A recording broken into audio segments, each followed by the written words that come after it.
Oh, hey, fellow artists, it's Roz and Laura here. Today we are chatting with money mentor Denise Duffield-Thomas about cash, money, and abundance because we all know how tricky the money side of art business can be. So join us as we explore the sabotages holding you back from making real income from your art. Whether you're brand new to selling your art or you've been sharing your work for a while, this is a must listen.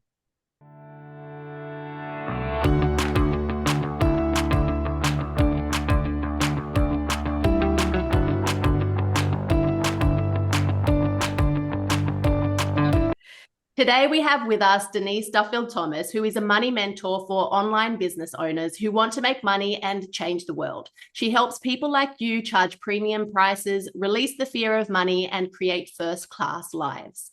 Her books, Lucky Bitch, Get Rich Lucky Bitch, and her newest, Chill and Prosper, give a fresh and funny roadmap to living a life of abundance without burnout. Her Money Bootcamp has helped over 10,000 students from all around the world. Denise describes herself as a lazy introvert, a Hay House author, and an unbusy mother of three. She lives on the east coast of sunny Australia with her family and her two fur babies. Hi, Denise. How are you? 4 fur babies now. Ooh. We just adopted 2 cats. Every time someone reads it out, I think I need to update my bio, and then I completely forget until the next time. But yes, we just adopted 2 kitty cats. Ooh, I love Cute. that. Laura's a dog person. I'm a cat person, and you're a both person. I'm liking this. I like both. Sorry, really important question before we dive into the actual topic today. What are your cats? Are they boys or girls? Oh, so it's actually a mum and her youngest kitten. So she was found under a dance studio, and she was pregnant with also a litter of kittens. So they were taken into the shelter, and then they adopted all those kittens, and then she gave birth to the newest litter. And so we were looking for a kitten, and so we found this little kitten Floss, and then they were like, will you take the mum as well? And we went, okay. And so the mum is actually really affectionate, and the baby is a terror, and she hates us. Oh, that's really sweet, though. I think know. it's a slippery slope, though. You know, we took out one of our cats. Sorry, Laura. I've gone off topic already. We took It's all one right. of our cats to the vet recently, and the door next to the consultation room, all of a sudden there was this little sound. And there's this little kitten paw like scratching under the door. They had this little kitten in the back room that needed a new home. And I was thinking about it. And yeah, it's a slippery slope, isn't it? So we were parked outside Pet Barn, and Mark just went in to get some dog food, and he came out and he goes, guys, there's a big fat cat called King Henry. We all need to go look at him. So we went in, and he was like really like big and fat and old and sad eyes. And I was like, oh, maybe we need to take him home too. And then I was like, no, too many things and people and too many butts in my house. Where is the line, right? Where is that line? All right. Should we change the title of this episode to be about cats? I have ADHD. We could pull a topic out of a hat, and I could talk about it for an hour. Let's do it. Yeah. Art, cats, and money mindset. Okay, this is random, but we have a mutual friend, Tash Corbin, and I sent her a screenshot of a chocolate wheel that I saw on Marketplace. You know those wheels, like the raffle wheels? Yeah. And I said, Tash, I really want to buy this because I think it would be really fun at a conference or even just on a call or whatever to spin it, but have like money mindset topics on it. And we could call it the Wheel of Misfortune. And it would be like, okay, all right, let's talk about how pocket money impacted our money mindset. Yay! Oh, it'd be so much fun. She was like, do it, buy it. And I was like, that does sound really good. And I think ADHD is great for business, just saying, and also art itself, because we come up with all the ideas and they never end, and it just keeps things fun and moving and flowing, and it's great. It's so fun. And if we can actually make money from these skills that we have, even better, right? Because my mum had ADHD growing up, but she lived in a time where it was really hard for her to monetize that creativity that she had. Same with my grandmother.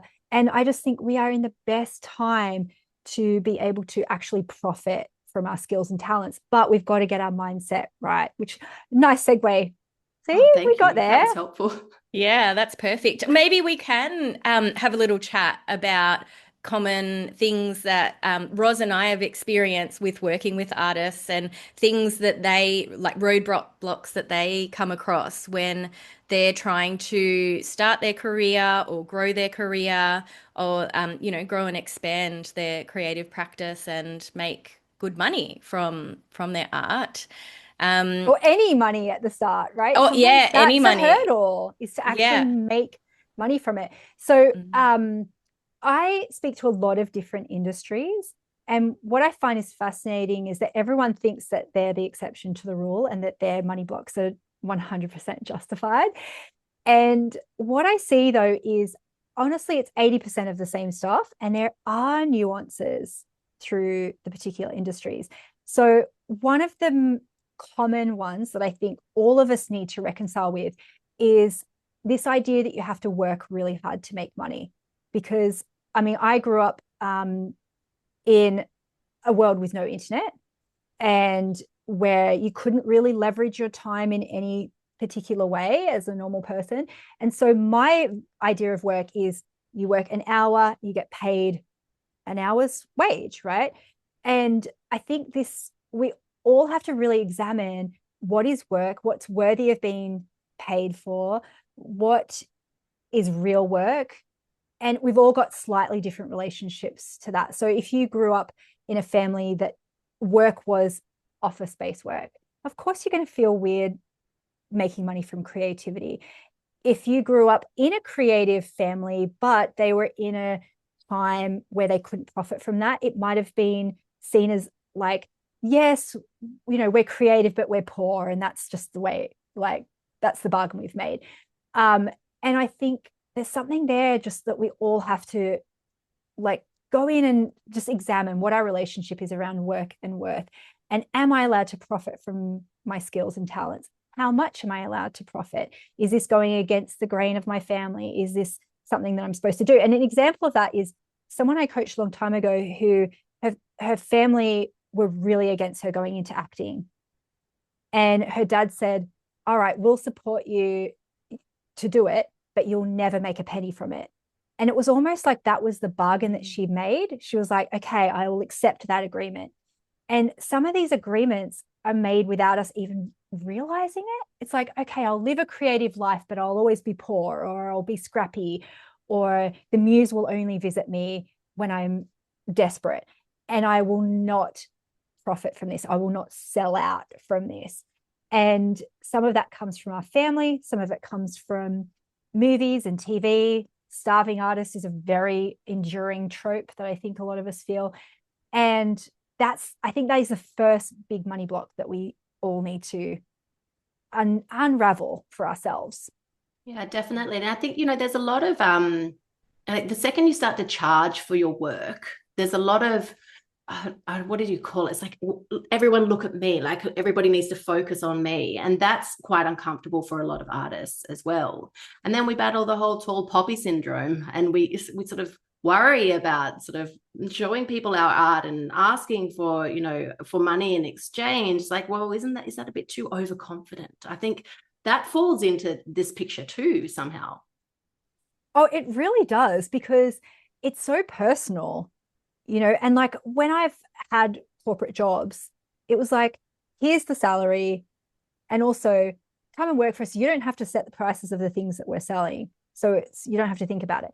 And then suddenly when you work for yourself, it's like you're stripped naked and you have to decide all of those things. And it feels like it feels incredibly vulnerable, but it also brings up stuff around, well, who do you think you are? Is that really worth that? And we have to have a series of very uncomfortable, well, at first, uncomfortable conversations. And if you grew up hearing it's impolite to talk about money, how are you going to price anything, send invoices? Because sometimes it's not even the pricing. Sometimes people get stuck at actually then receiving the money. Yeah. How are you going to chase up a client who has defaulted, who's a late payment, whose credit card declined? Because every part of you is like, this is so impolite. And what I love about like our generation now, we talk about everything. Like, I will be happy telling you guys the most intimate detail. We've not really met for very long, I'd be telling you so many things like that. And so many women are like that. But when it comes to money, no, that's too far. That's taboo. And so if we can normalize it, and also know that putting a price on something, that is not a literal translation of your worth as a human being. It's actually not even got that much to do with how good of an artist you are, because look at the art world, right? You can buy things for nothing. You can buy things for literally millions of dollars. Is it a progression of worse to better? No, it's random.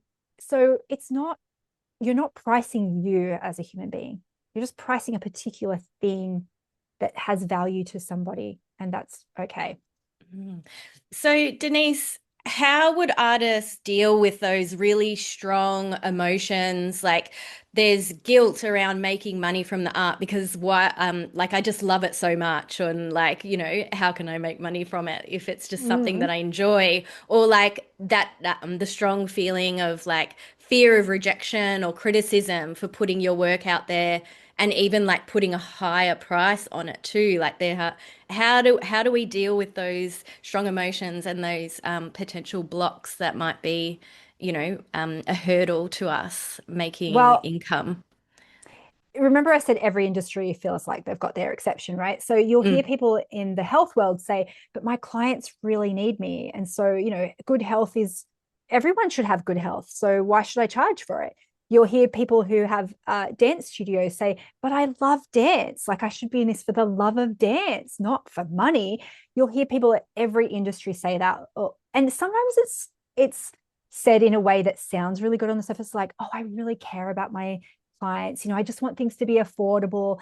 And that can be true. And you can still charge. You can love what you do and charge for it. You can love your clients and still do it. You can have some charity aspects and still charge for what you do. So we've got to separate those things of love and money being mutually exclusive, or care or authenticity or whatever it is. We've all got our own binary, right, around that.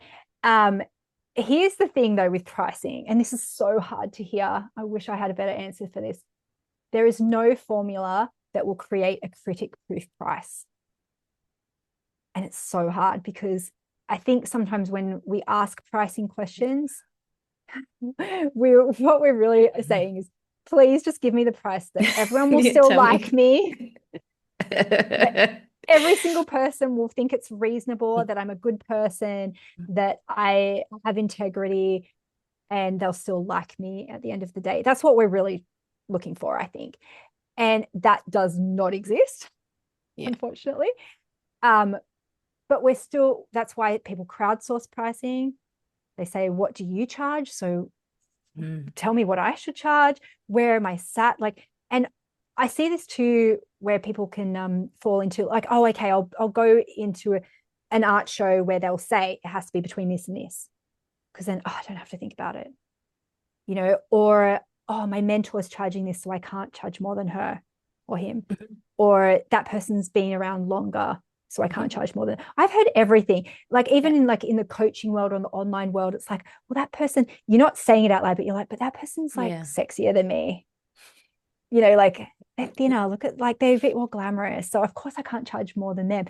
Pricing's got, it's so subjective. And this is the frustrating thing. So what do you do then, right? And I feel like this is where it has to come from you.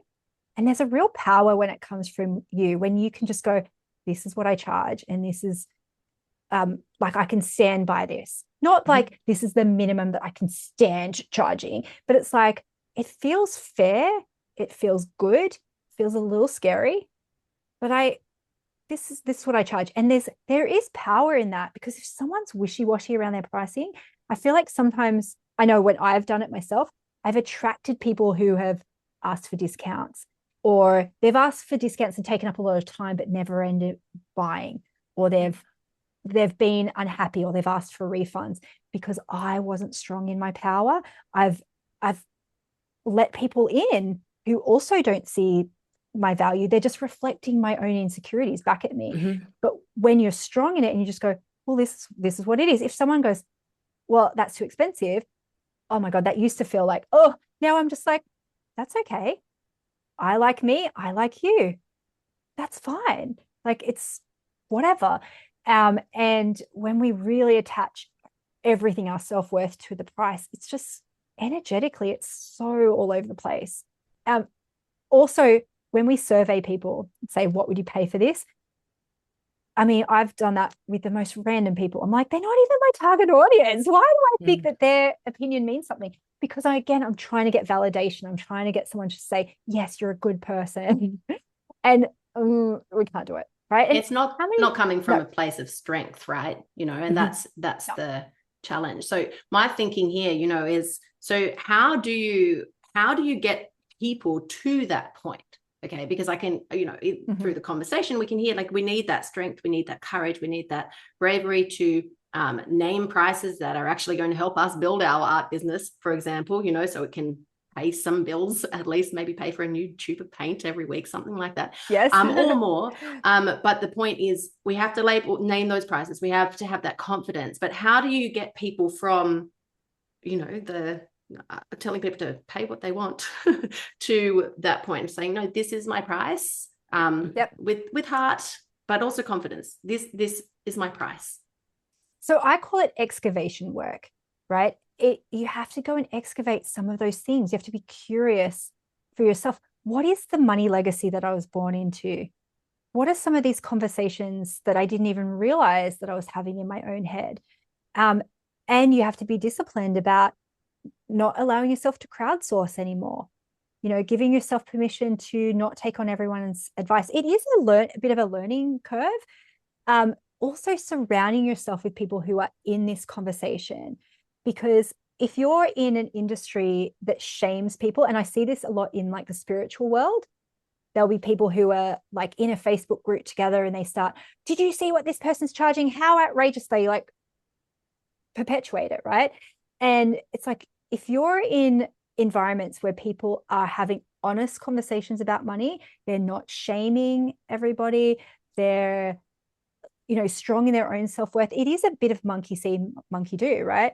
But at the start, if that's all you've ever been swimming in, you need to see that there's a different perspective. And that's why I call it the excavation work. And so when people come and join my money bootcamp, we have to do like an inventory of what are some of these money memories that I have, because you can't challenge them unless you name them, and being around other people who might not even be in the same industry as you, but they're helping you and encouraging you. And then it is being really vigilant about that, because there's like little bad habits that could sneak in where you're giving stuff away for free.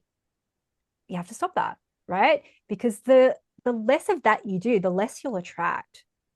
Like I think in the first year of my business, I did attract a lot of people who were, oh, let's barter. I'll do this for you. You do that for me. As soon as I shut that down, it's like, oh, I'm available for paid work.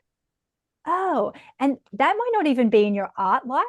You might have all of these other commitments that are taking up bandwidth, that are stopping you. You go, oh, I'd love to make more art, but I've got this friend who is taking up a lot of bandwidth, or I've got these boundary over creeps that are happening in my day job or whatever. And so cleaning up those can sometimes help you feel stronger in the work that you're meant to do. You know what? One of the first investments I made in my business years ago was a suggestion by Tash Corbin, actually, which was to get a cleaner, because it freed me up to go and do the things that I feel I am meant to do rather than cleaning. But, I just thought that was a really good tip from Tash. It is, because those things take up bandwidth and they take up time. And so even if someone can't afford to get a cleaner right now, making your priority, I do that last.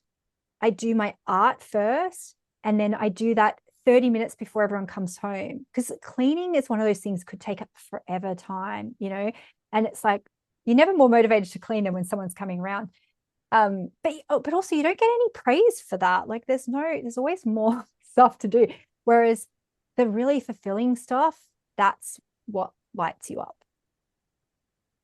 That's true. So what sort of things that can artists do to sort of work on that negative patterning and programming, and things that like to allow them to receive? Because you were talking about like some people have trouble receiving. So like how can we welcome in like higher levels of prosperity and welcome that into our lives and creative practice.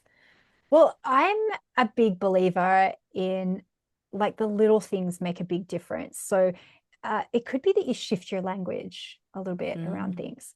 Yep. So my hubby just texted me this morning actually, and he goes, Daisy, one of our dogs, has allergies. She has to get like an allergy shot every month. And it's like $180 a shot now, which I think is ridiculous. But anyway, he goes, lucky we're rich. And it made me laugh because we have been saying that for 20 years. We've been together for a long time before we had money. And we started saying that like to be a pattern interrupter for us, because it's easy to go into a bit of a negative spiral and go, oh God, we have to get, this has happened. Why me, universe? And we would always just start to say, lucky we're rich, because not only would it stop us from going down in the spiral, it actually makes you realize, oh my God, I live in a country that's safe. I have clean water coming out of my tap. I might not have all the things that I want. And yes, I've got some stresses, but look, I can feed myself today. And so it is one of those things you can say at any time. And I'm a big believer in pattern interrupters. I love affirmations. And one of the most life-changing affirmations that I started to do at least 15 years ago or something was I serve, I deserve. And because people would say, put your oxygen mask on first. And I'd always go, yeah, okay, I've heard that a million times. But there was something about I serve, I deserve. As like, I deserve to be treated with respect. I deserve to be paid for the value that I put into the world. I still have to use it because those things creep in, right? But I serve, I deserve. Another one that helped at the start of my business when I was a bit shy about self-promotion, because I just thought, oh God, I don't know, it just felt like, oh, people are going to think I'm up myself for talking about my work, is my face is my fortune. My face is my fortune. And I was like, okay, show up, be in the videos, be in the photos, even if you don't feel ready. And I've had photo shoots at every weight. And I know people wait for things to be perfect. They're like, oh, well, I'll do that when I've lost weight, or I'll do that when, whatever. And so I was like, my face is my fortune. And that helped me to do my social media, right? To go, if I show up, people will buy from me. And I think even for artists, even if you're an introvert, right? It's like, my art is my fortune. Showing my art is my fortune. Showing my process, showing my paints, showing my studio, showing my passion again and again, because people need to see it again and again. So it could be a little affirmation like that. And it starts to crowd out the negativity a little bit, right? Because you might realize you're parroting things from your childhood. You might think, oh, yeah, never, another day, another dollar. It's like, oh, where did that come from? So it's awareness is such a huge one.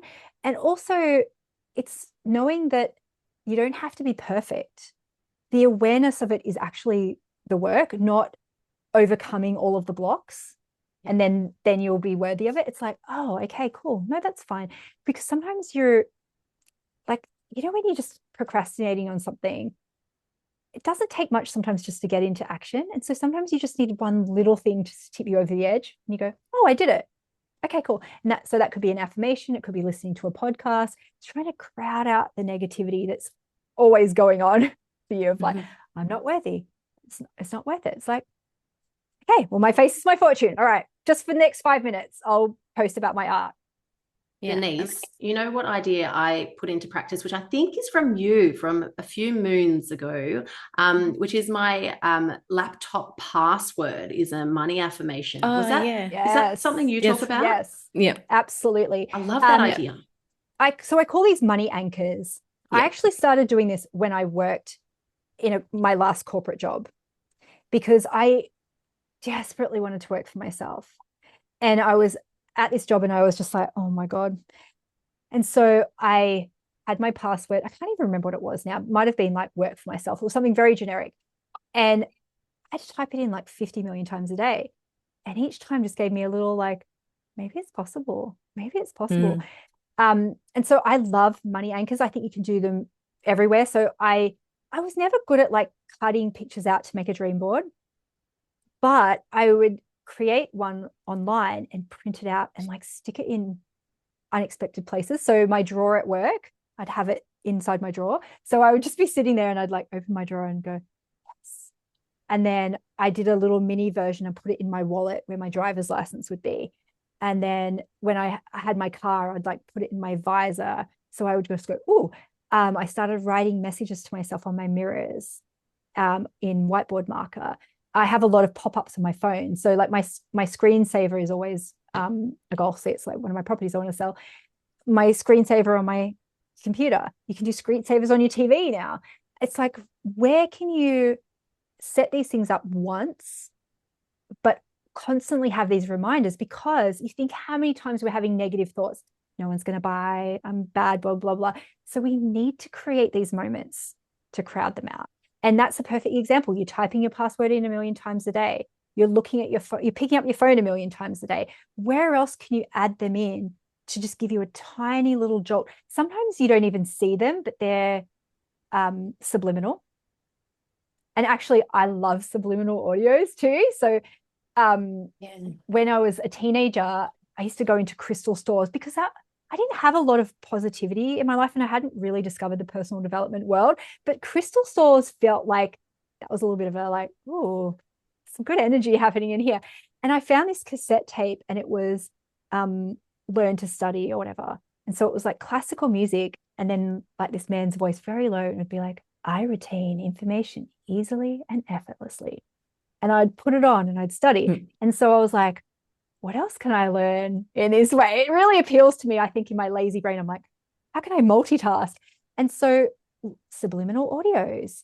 And I created one that had money affirmations on it. And every time I send it out to people, I'll have people tell me the weirdest story. So someone said, I have to stop playing it because my cat keeps on bringing home mice all of a sudden. Like my cat is getting abundant. Or they'll say like, my husband is suddenly changing the way he talks about money. And you just think our brains are such funny little creatures. We really have to be so vigilant what we're feeding it because you never know what's going to come out, especially if you've got kids too. The way you speak about money will filter through to them and then you'll hear them say it. So even Willow, actually, this is why we got a cat, because Willow used my own magic against me. She put all these Post-it notes all around the house and it was like, get us a cat. And she put it like on the inside of my medicine cabinets and like on the light switches and pictures of cats everywhere. And I'm like, she's listening. And what have I done? I like your kid. That's fantastic. Created a monster. You've empowered her. I think it's brilliant. Yeah. Yes. I love affirmations too. I think one of the ones that I use to sort of change my mind, because like my negative programming was it's really competitive and it's going to be hard to make money as an artist, a creative career. So I started working on it and it was, I get paid well for my creative talents. And I just repeated it again and again and That's a good again. one. But yeah, in your book, Get Rich, Lucky Bitch, another thing was putting alarms on your phone as well, like as a pattern interrupt as well. So yeah, there's some really good tips for just, incidental reminders because we're sort of like, on this autopilot. And you can turn your life into a bit of a dream board as well, right? So you can see I've got 2 typewriters here. So for me, they were visual anchors of when I was writing my book. And also because I didn't think I could, I don't know, I had imposter syndrome about being an author. So I actually put author in my signature in my email bio long before I was an author. And I was just like, those little things, like, so it doesn't always have to be, a dream board. The color blue for me is an anchor. Like it makes me feel good, makes me feel happy and abundant. I'm wearing like beachy kind of clothes, but like, it's like all of these things actually. So my watch is an anchor. So it's a bee. It's a bee watch. You can see that. I've got a bee and it's a bee and a coin ring. Like this is a coin, those little things that might not be meaningful to anyone else and not like, wearing a dream board on your shirt kind of thing, but it kind of is. And those things compound over time. So for you, it could be that you create like an altar of amazing artists that you admire, Mm-hmm. right? And you could create a little altar. And so that's meaningful for you. Every time you see it, you think, why not me? Mm-hmm. I think now, because we use our phones so much, we've got to think, okay, am I using this for me or against me? So curating your social media feed, making sure that you're seeing things that you want to see. So it could be, I think for a lot of women too, it's like making sure you see like examples of people who are older than you. So you kind of always think, oh, I've got so much more to come. Like, why? I'm not running out of time, so success at all ages, at all body shapes, all body types, different ways that people are making money from their work, because you just never know what's feeding the beast, right? And we've got enough negativity in the world anyway, so you have to be super vigilant about that. When I was writing my last book, I pretty much listened exclusively to author podcasts because I wanted to normalize that conversation. Oh, this is just a thing that people do. Same with art, right? It's like, if you're thinking, I don't know anyone who sells their art, I don't know anyone who has a business, I don't know anyone who's written a book, you're always going to think it's this crazy hard thing. But if you're surrounding yourself with people who are talking about it, you go, oh, they're just normal people. Like, I can do that too. Why not? And then you get little tips and tricks. But it's more about the crowding out and normalization that I think is so powerful. I love that. And, we've talked about that, I think, in the past, Laura, just surrounding yourself by people who have made it, essentially, have made it, but the ones who are successful and actually making an income out of their art, developing that sort of bank, I guess, of evidence for yourself and making sure you're seeing that. Evidence, exactly. Yeah. And I wanted to touch on something else, if that's okay, because as you were talking about, your money anchors helping you to sort of stay on the path that you want to be on. Something I liked as well about your bio and about your focus is essentially having a reason for making that money. And you were talking about, improving the world. And it made me think of the importance of the why, because, cool, we want to make art, we want to make money out of the art, we want to feel good about making money out of the art. What's your advice around that? I think I've got two thoughts going on this. Sometimes we over rely on the why because we feel guilty about just making it for fun or because we want to. Yeah. And I think that can be a very female thing. I think sometimes too is like, well, I'm doing it for this. And I'll often see people then almost turn their business into a bit of a charity because they're like, oh, well, I'm doing it to raise money for this, or a certain portion will go to this. And that becomes almost their justification for charging. I know for myself, though, in the early days, I was motivated by particular goals. And one of the goals that I really wanted was to buy a house by the beach. And so I used that as a North Star almost. And I would use anchors as well. So I had this blue candle that smelled like the beach. And so I would look at the picture and I would, light my candle. And then that would almost give me the courage, but you don't need it, but it's magic pixie dust sometimes, right? That makes you believe you can fly. Yeah. And that's okay too, because sometimes we don't, sometimes we won't do some of those scary things unless we've got a big emotional reason for it. I think too, it's good to get to a point where you don't necessarily need the big emotional reason as well. You can just do it because you love it, because you want to, or it can be for a superficial reason, So I think it's a really tricky one sometimes for us. Sometimes we need it, sometimes we don't. And it's another point of excavation, I think, sometimes, right? To go, oh, this is interesting. Am I doing this because I feel guilty about making it and I have to justify it? Or am I I don't know. It's just does that make sense? It's just another point of excavation to look at. Yeah, I'm completely with you. I think it actually might have, like, maybe the basis of that is the difference between that lack mentality and the abundance mentality. Do you have to prove that to yourself, I guess, that you're worthy of that income? And if you do have that income, is that taking it away from someone else? So many levels and layers here, Denise. There really is. But this is where I think we can come at it from a place of curiosity to say, there's actually nothing wrong with me that I have money blocks. Like, this is just a human, normal thing. And I don't have to wait till they're all gone to make money. I can move forward with curiosity and go, wow, that's really interesting that I think that I do that. Anyway, let's move on. Because I mean, I'm pretty far into business now, and I still discover new things all the time about myself that I'm like, oh, that's really interesting that I do that. Like, even so, I do a lot of dancing as a hobby, a ballet, and one of the ladies was doing extra rehearsals for us. So we're like, oh, you have to like give us a link so we can pay you for these extra rehearsals. And she was like, oh no, that's fine. And I was like, come on, I'm like, I don't tell them like what I do, but I'm like, come on, you got to do that. But then one of my friends was like, oh, you've made all of our costumes. You have to let me pay for the time. And I was like, oh, and I'm like, oh, Jesus, like, I'm still finding ways of doing that too, of going, oh, my time is not worthy. Not that I'm going to charge for it. Because I said to her, this was actually mental health therapy for me, sewing this costume. Yeah. So I should be paying you. So thank you. But I just see it in so many ways. And that's okay. I think we're so hard on ourselves. And some people will think, oh, I've got all these blocks, so therefore I cannot charge. And it's like, no, you still can. It's just be mindful and also be compassionate to yourself. When you start to do your excavation work, you go, oh my God, no wonder I feel this way about money. Anyone would. And this is where, again, it's great to normalize and have these conversations, because when someone talks about one of their experiences, you go, oh, wow, yeah, I totally see where your money block came from. And you can have compassion for them. You can have compassion for yourself.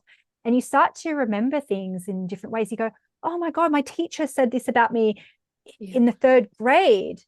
So no wonder I'm struggling to put a price on this, because I feel like I'm stupid and I'm going to screw it up. And so you just go, oh, that's great. That's nice. Okay, move on. Yeah, so much compassion, I think, is needed, and self-forgiveness and self-love is the key. I would say this to any industry, by the way. And also, before I talked about money, I had a little business for a while helping people find their soulmate. And the work is exactly the same. Literally, the topics that I talked about are exactly the same as I talk about in Money Boot Camp. It's just that we talk about love, not money. And it is literally self-compassion, self-love, receiving, decluttering, seeing examples of great relationships, seeing examples of people doing what you love, making money from it. Exactly the same. Yeah, amazing. So as we come to sort of the end of our conversation together, Denise, we wanted to know, we were talking about before we started recording, we'd love to know your biggest lesson on this journey. And yeah, maybe just sharing some insight on your personal journey, and maybe just some wisdom that you've gained. My biggest lesson from the last couple of years, and really my life lesson, I think, is that I am not responsible for everyone. And it has been so many layers of excavation for this around me. So I'm just a bit of context. So I grew up in housing commission. I had a teen mom, and I felt like when I was younger, people would always say, you're so mature. And I'm like, it's because I had a lot of adult burdens on me from a very young age.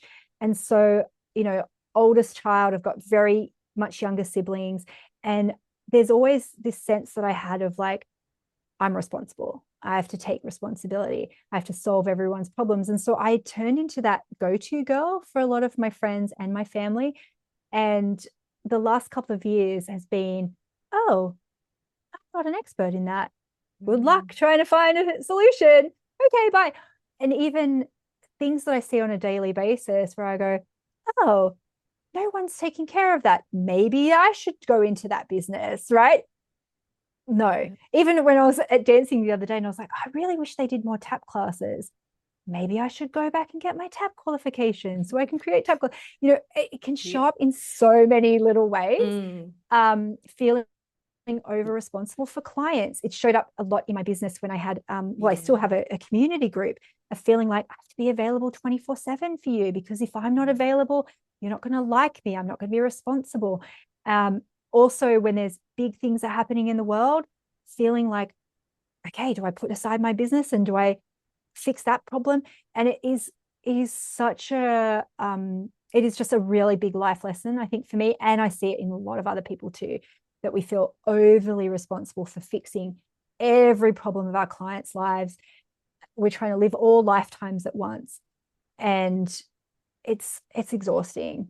It really is. So I've learned to put down a lot of that, and I still have to work on it all the time, and I probably will for the rest of my life, to be honest. So I have to repeat that to myself. Sometimes I say, not my circus, not my monkeys. I love that one. And a lot of time too, I just go, oh, not my responsibility. And I feel like I go, oh, I didn't even realize I was holding tension about that. Oh, I didn't even realize. Sometimes I like do a little imaginary cord cutting in the moment and go, oh, I'm not responsible for that. Oh, and yeah, that's a big one for me, because actually this is the funny thing where you go, money has nothing to do with it. I was like that before I had money, and making money, it kind of amplified it a little bit, because I was like, oh, I'm rich now, so I should give money. Oh, okay, I'll fix this problem with money. Oh, okay, it's my responsibility.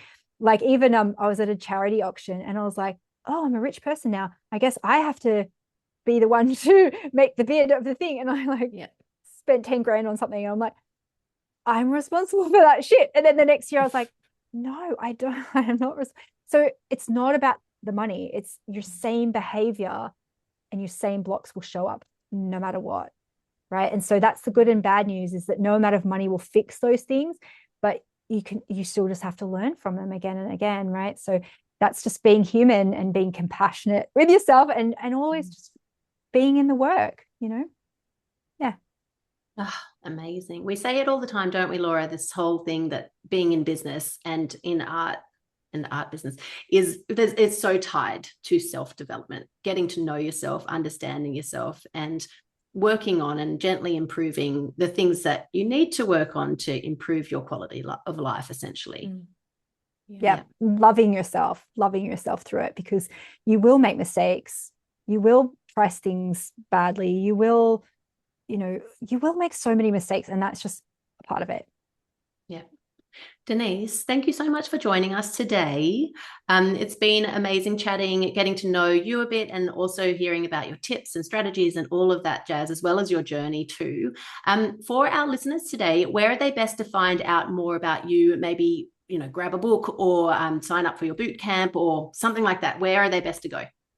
Yeah, so I'm super easy to find online. So my website's denisedt.com. So there's tons of resources on there. So it's the same for social media, Denise DT, super easy to find.